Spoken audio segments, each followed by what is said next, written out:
사순절 5번째 주일입니다. 사순절에는 십자가를 더욱더 묵상하는 그런 때이지만 정작 그 십자가가 나의 삶과 어떻게 연관되어져야 할까, 또 어떻게 또 비춰져야 할까 고민하지 않을 수 없는 때입니다. 그래서 오늘은 그런 말씀을 좀 나누려고 하는데요. 설교의 시작을 좀 비극적인 역사적 사건으로 시작해 보고자 합니다. 1986년이었습니다. 아마 여러분 아실 겁니다. 그때는 구소련, 러시아로 바뀌기 전에 구소련이었을 때 지금은 우크라이나 지역에요. 체르노빌이라고 하는 곳에서 원자력 발전소가 폭파되는 그런 역사상 최악의 원자력 사고가 발생했습니다. 그 사진을 좀 보여주시면 지금은 뭐 위에 상공으로 찍었기 때문에 그렇게 큰 사고처럼 보이진 않지만 저게 그냥 폭발이 아니고 방사능이 퍼지게 된, 그래서 비공식 사망자, 그러니까 찾을 수 없는 사람들까지 다 치면은 15,000명이 사망을 했고요. 그리고 유엔 추정으로는 최소 900만 명에게 이 원자력 방사능의 영향이 끼쳐졌다. 그래서 낙태하고 또는 또 암에 걸리거나 또는 또 심각한 그 어떤 질병에 걸려서 고생하다가 죽으신 분들이 900만 명 정도 됐다라는 거예요. 수많은 인명피해, 환경 재앙을 낳은 이 사건, 정말로 다시는 일어나지 말아야 될 사건이지 않겠습니까? 그런데 이 사건이 왜 이렇게 됐느냐를 조사하다 보니까 아주 경악할 만한 사실이 하나 발견됐습니다. 사고는요, 사실은 기계 결함도 있긴 했어요. 왜냐하면 러시아가 소련이 만들었기 때문에 이 원자력은 터지지 않을 거다, 이러는 그 과신이 있었어요. 그리고 사실은 또 불완전한 부분도 있었는데 그런 과신이 이런 불완전함을 덮어버린 거죠. 그리고 또한 인간의 오만과 진실 외면 때문에 일어나게 됐는데, 당시 책임자였던 이 아나톨리 다틸로프라고 하는 사람이 이게 어느 정도 온도가 올라가면 전원이 자동적으로 꺼지느냐, 이거를 실험을 해야 하는데 이 시험이 완벽하게 결과가 안 나오니까 또 하고 하다가 밤늦게까지 이제 하게 된 거예요. 밤늦게까지 하는 상황에서 교대를 하게 되는데 이 교대한 야간 근무조 사람들이 그렇게 익숙한 사람들이 아니었던 그런 상황이었습니다. 그런데 그 하급 엔지니어들이 실험을 계속하면서 보니까 이 수치가 불안정한 거예요. 왜 이렇게 기계들 보면 막 불안정이 올라가잖아요. 그래서 그 담당자 자틀로프라고 하는 사람한테 지금 원자로가 불안전합니다, 당장 멈춰야 합니다라고 다급하게 아주 절규하듯이 보고를 했는데, 이 다틀로프라고 하는 사람이 그 진실을 마주하기 싫은 거예요. 왜냐하면 이 실험이 실패로 끝났다 그러면 책임이 다 자기한테 들어오는 거예요. 그리고 나는 내가 그동안 유능하다라고 하는 그 사실이 부정당하는 그런 상황이 된 것입니다. 그래서 소리쳤습니다. 내 지시대로 해, 수치가 잘못된 거야 라고 강행을 한 거예요. 결국 원자로가 폭발을 했습니다. 훗날에 이제 그때 살아남았던 직원이 인터뷰를 했어요. 떨리는 목소리로 이렇게 고백을 합니다. 우리는 터져나오는 방사능보다 더 두려운 것이 있었습니다. 그것은 바로 우리가 틀렸다는 사실, 우리의 실체가 드러나는 것이었습니다. 그러니까 방사능 터지는 것보다 자기들이 잘못했다, 자기들이 실수했다, 이거가 드러나는 것이 더 두려웠다는 거예요. 여러분, 제가 왜 이야기를 하는지 아십니까? 여러분과 이 이야기를 나누는 것은 인간적인 근원적인 모습이 바로 이런 거예요. 우리가 말은 진리를 사랑한다 그럽니다. 그리고 그 진리가 나를 자유케 한다는 것도 우리가 잘 알고 있습니다. 그런데 여러분, 거꾸로 진리가 여러분들의 죄악을 드러내고 여러분의 죄성을 드러낸다고 하면 여러분은 어떻게 하시겠습니까? 우리는 그 진리를 파괴하려고 그래요. 나를 지키고 싶어서 그 진리를 파괴하는. 여러분, 심리학자들의 연구에 따르면요, 인간이 자신이 정말로 잘못했다라고 하는 것을 분명히 아는데도 불구하고 그 죄를 인정하기까지 평균적으로 얼마나 걸리는가 조사를 해봤어요. 평균적으로 자기의 잘못을 인정하는 그 기간이 얼마나 걸릴까? 얼마나 걸릴 것 같습니까? 얼마나 걸릴 것 같아요? 응? 한 달? 평생. 그거 너무 같다. 자기가 잘못했다는 것을 인정하는 거 평균이에요. 평균 7년 걸린대요. 7년. 증거가 없었을까요? 아니에요. 증거는 차고도 넘칩니다. 내 양심도 알고 주변 사람들도 아는 거예요. 그런데 그거를 인정을 안 하는 거예요. 그러다가 7년쯤 지나면 상황이 좀 누그러졌다 생각이 되면 그렇게 인정을 하는 거죠. 왜 그러냐면 이걸 보고 인지 부조화를 해결하려고 하는 강력한 인간의 본능 때문이라고 이야기하는데, 그게 무슨 얘기냐면 내가 믿고 싶은 나의 모습이 있어요. 그 모습은 어떤 거냐면 나는 선하고 옳다. 아마 여기 계신 분들이 다 그렇게 생각할 거예요. 나는 틀렸다라고 생각하는 사람 별로 없을 거예요. 그런데 실제 나의 행위는 악하고 틀린 것들이 많이 나옵니다. 그 사이에서 그 간극 있잖아요.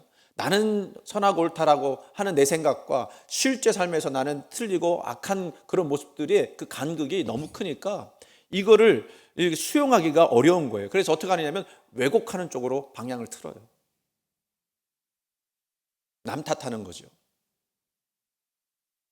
그래서 여러분, 사실은 우리가 진리를 모르는 존재가 아닙니다. 여기 계신 분들 중에 성경을 모르는 분 거의 없으실 거예요. 뭐 성경을 10독 이상, 20독 이상 하신 분들도 되실 겁니다. 그런데 우리는 진리를 모르는 존재가 아니라 어떤 존재냐면 진리를 밀어내는 존재예요.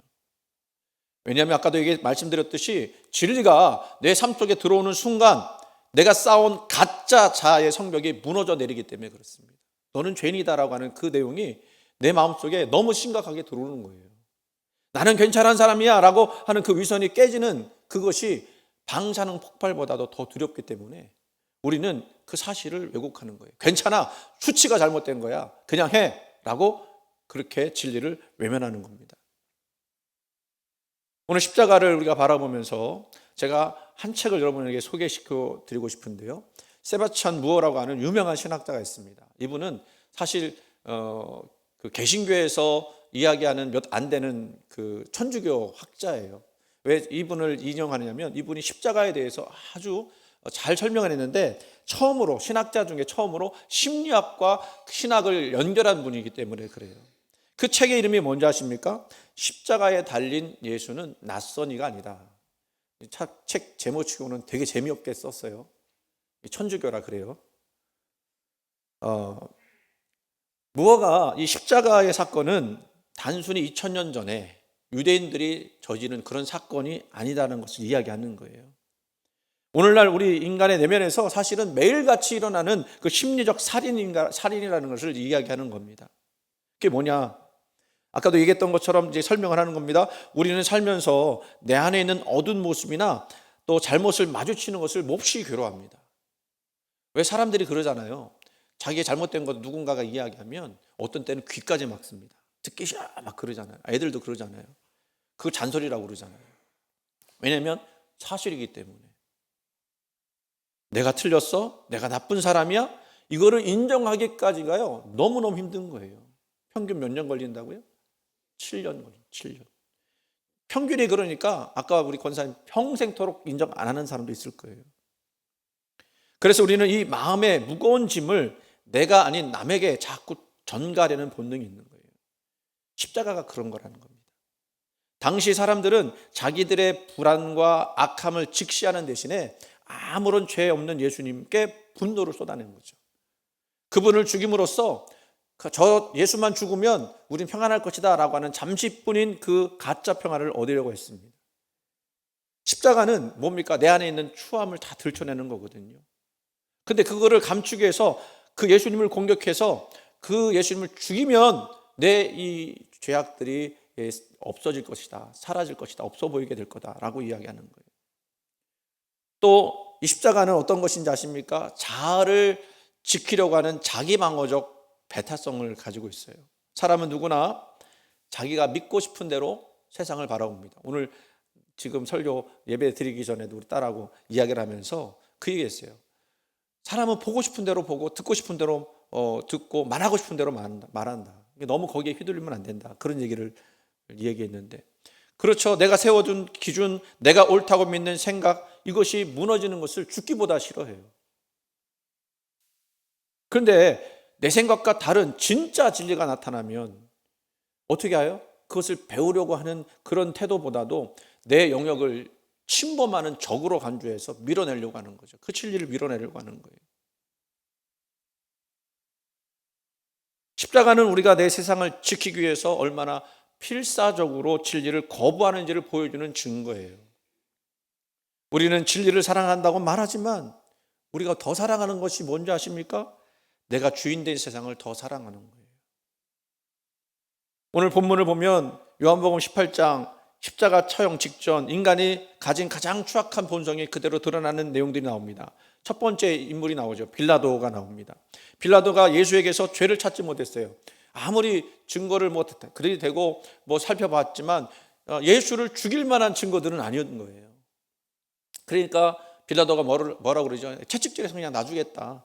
그렇게 이제 이야기를 했었는데, 오늘 본문에 보면 이런 과정에서 예수님이 한마디도 말씀하지 않으니까 궁금했어요. 그리고 물어봅니다. 진리가 무엇이냐?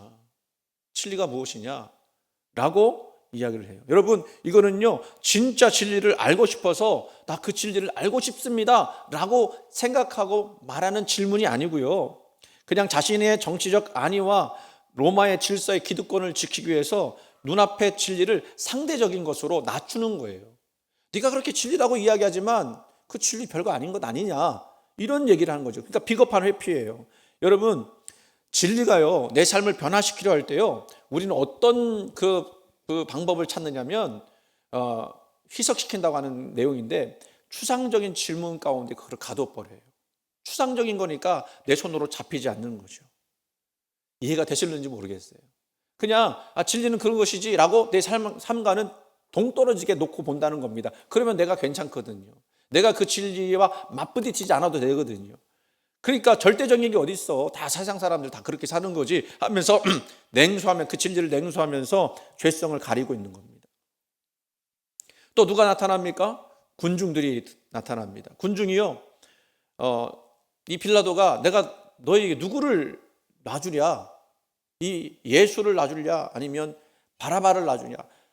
그 빌라도 생각에는 예수는 죄가 없으니까 이 사람들이 바라바를 죽이고 예수를 선택할 거라고 생각을 했는데, 뭐라고 그래요? 이 사람이 아니라 바라바라 하니 바라바는 강도였더라 라고 말씀하고 있어요.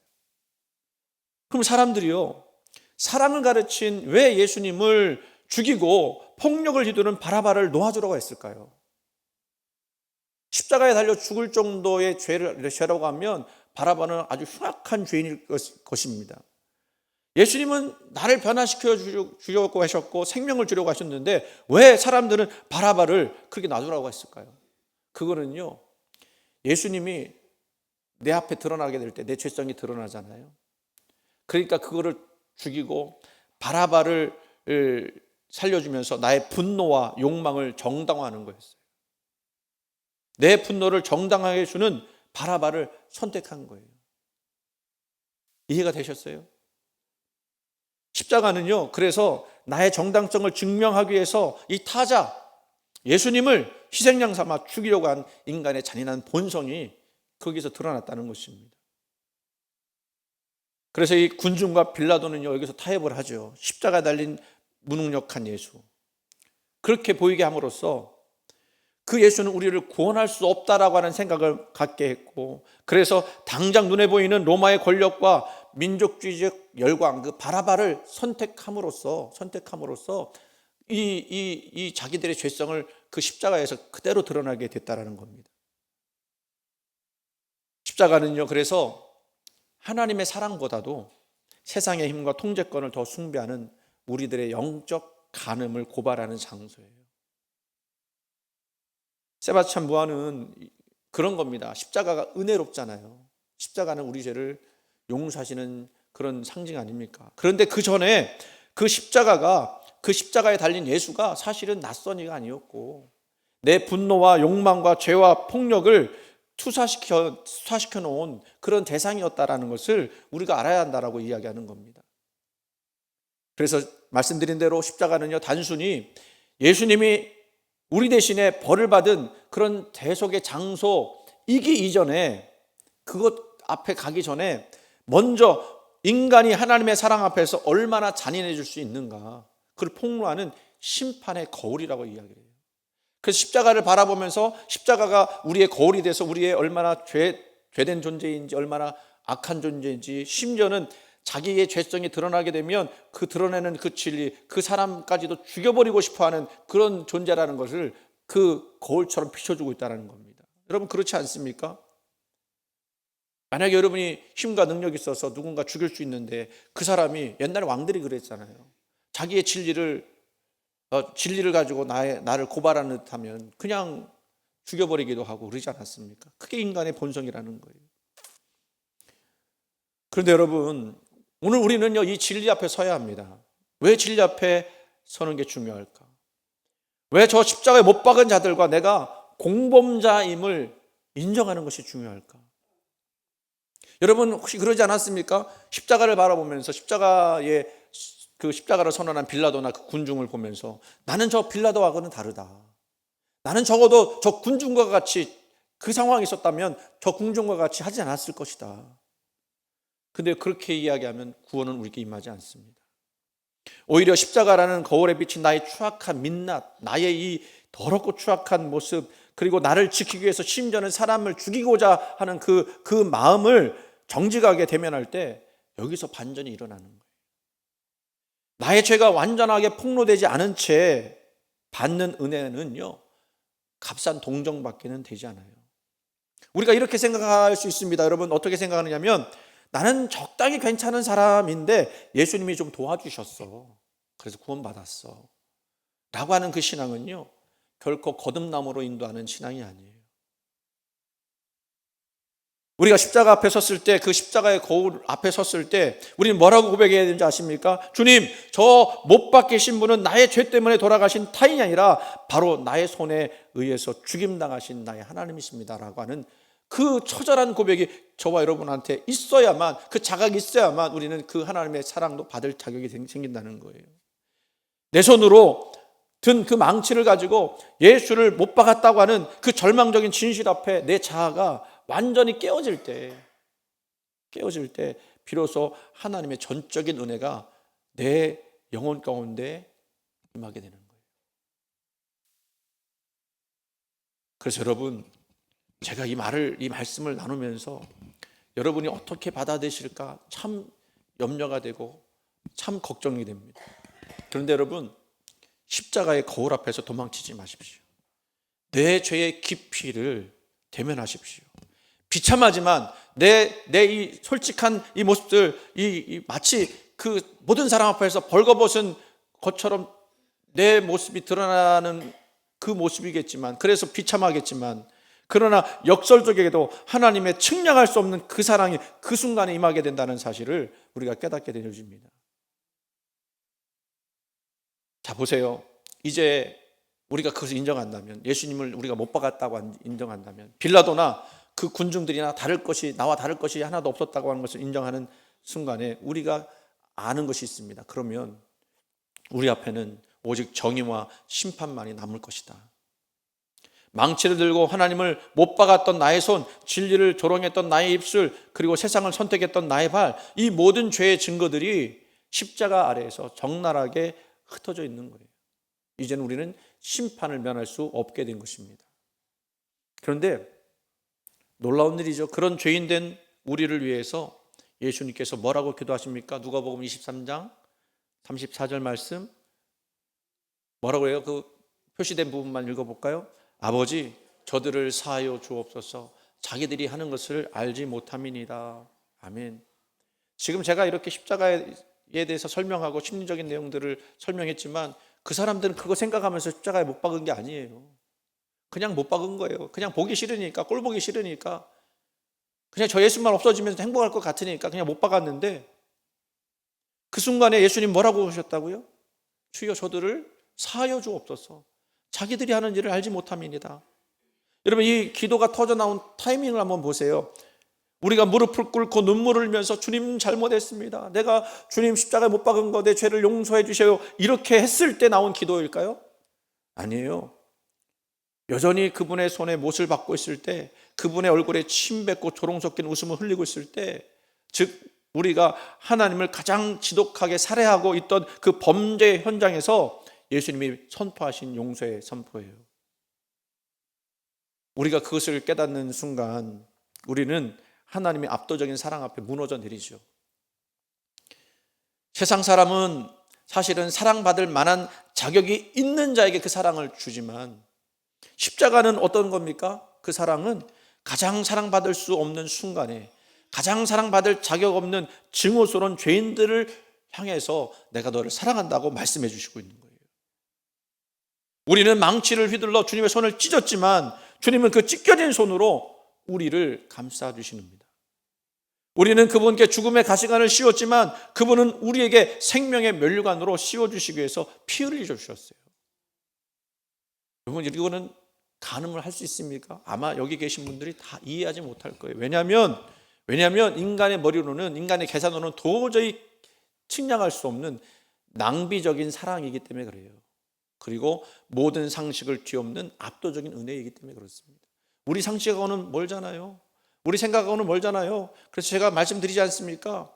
사실 진리라고 하는 것은 내 본능과는 반대된 것이기 때문에 굉장히 불편한 것이다, 굉장히 힘든 것이다 말씀드리지 않았습니까? 그 진리가 여러분을 가르치고 있는 거예요. 그런데 그 진리 속에 어떤 진리가 있습니까? 그럼에도 불구하고 우리를 사랑하신다는 그 압도적인 은혜, 낭비적인 사랑, 그 사랑이 십자가의 사랑이었어요. 그래서 십자가는요, 단순히 죄의 값을 치룬 법정의 현장이 아닙니다. 십자가는요, 인간의 거대한 죄악이라고 하는 바다보다도 하나님의 용서라는 바다가 훨씬 더 깊고 넓다라는 것을 보여주는 거룩한 전쟁터예요. 우리가 죄가 아무리 높게 쌓여도 그 위로 쏟아지는 보혈의 그 강수는 그 모든 더러움을 덮고도 남음이 있는 줄 믿습니다.